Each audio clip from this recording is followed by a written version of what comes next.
اعوذ باللہ من الشیطان الرجیم بسم اللہ الرحمن الرحیم۔ عزیز دوستو السلام علیکم۔ دوستو اگر ہماری یہ ویڈیو آپ کو اچھی لگے تو برائے مہربانی ہمارے چینل کو سبسکرائب اور کمنٹ شیئر ضرور کریں، شکریہ۔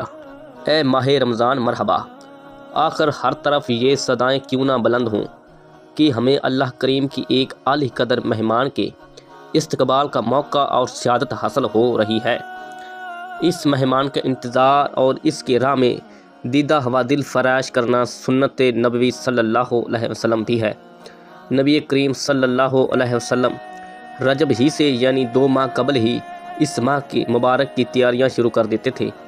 آپ صلی اللہ علیہ وسلم ماہ رجب کے شروع میں دعا فرمایا کرتے تھے، اے اللہ ہمارے لیے رجب اور شعبان بابرکت بنا دے اور ہمیں رمضان نصیب فرما۔ حضرت عمر فاروق رضی اللہ عنہ سے روایت ہے کہ رسول کریم صلی اللہ علیہ وسلم نے ماہ رمضان سے قبل لوگوں سے خطاب کرتے ہوئے فرمایا، تمہارے پاس رمضان کا مہینہ آنے والا ہے، بس اس میں نیتوں کو درست کر لو، اس کی حرمت کی تعظیم کرو۔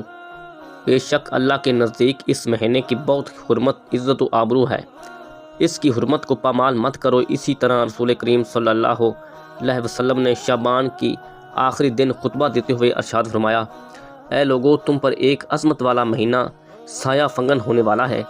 یہ مبارک مہینہ ہے، اس میں ایک ایسی رات ہے جو 1000 مہینوں سے بہتر ہے۔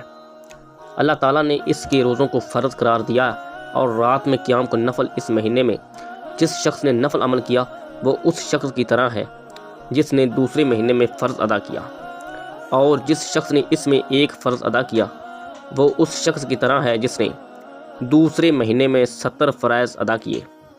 یہ صبر کا مہینہ ہے اور صبر کا اجر جنت ہے۔ یہ غم خواری کا مہینہ ہے، یہ ایسا مہینہ ہے جس میں مومن کا رزق بڑھا دیا جاتا ہے۔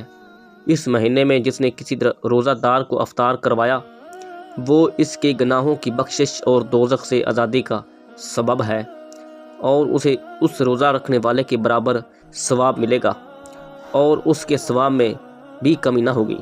یہ ایسا مہینہ ہے جس کا ابتدائی حصہ رحمت، درمیانی حصہ مغفرت اور آخری حصہ جہنم سے نجات کا ذریعہ ہے۔ پھر یہ اس ماہ کا صرف زمین ہی نہیں، آسمانوں پر بھی انتظار کیا جاتا ہے۔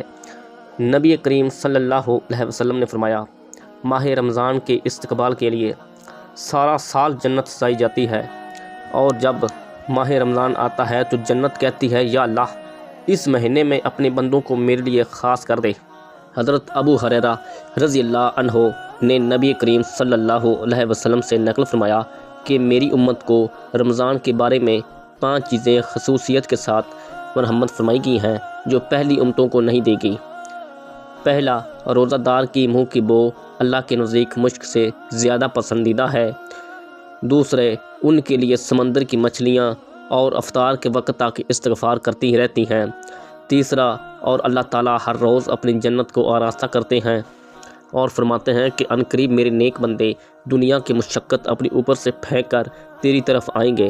چوتھا، اور سرکش شیاطین رمضان میں قید کر دیے جاتے ہیں، جس کی وجہ سے وہ رمضان کے زمانے میں ان برائیوں تک نہیں پہنچتے جن برائیوں کی طرف غیر رمضان میں پہنچ جاتے ہیں۔ پانچواں، اور رمضان کی آخری رات میں ان کے لیے مغفرت کا فیصلہ کیا جاتا ہے۔ کیا یہ مغفرت شب قدر میں ہوتی ہے؟ تو آپ صلی اللہ علیہ وسلم نے فرمایا، نہیں، بلکہ دستور یہ ہے کہ کام ختم ہونے پر مزدور کو پوری اجرت سے نوازا جاتا ہے۔